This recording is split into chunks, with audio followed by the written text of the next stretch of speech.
আসসালামু আলাইকুম। আশা করি প্রত্যেকে ভালো আছেন। একটি মাইক্রোফোনের সমস্যা হলে প্রথমেই আমরা কি করি? অবশ্যই মাইক্রোফোনের বিল করে মাইক্রোফোনটি চেঞ্জ করি। ঠিক তেমনভাবেই এই ফোনটিতেও মাইক্রোফোনের সমস্যা ছিল এবং মাইক্রোফোনটি আমি চেঞ্জ করি। চেঞ্জ করার পরেও যখন কাজ না হয় তখন বাধে তো মূল বিপদ। কেননা কাস্টমারের নতুন বিল করাও হয়নি, অথবা আমি স্বাভাবিকভাবেই মাইক্রোফোনের বিলটাই করছিলাম। এভাবে ঝামেলা হয়, যার কারণে আমি নতুন করে সুন্দরভাবে বুঝিয়ে নতুনভাবে বিল করে নিই এবং সুন্দরভাবে পর্যবেক্ষণ করি। এই ফোনটির মডেল VivoY02, আর এখানে একটি ক্যাপাসিটার ইউজ হয়েছে সিরিজ লাইনে। আমার ধারণা এই ক্যাপাসিটার থেকেই কাটছে এবং আমি মেপে দেখি আসলেই ক্যাপাসিটার থেকেই মানটা এই পাশে বের হয়ে ওই পাশে আর যায়নি।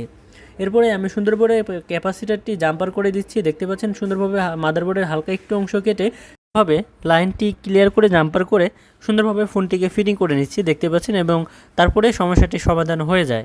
ধন্যবাদ সবাইকে। ভালো থাকবেন, সুস্থ থাকবেন। আল্লাহ হাফেজ।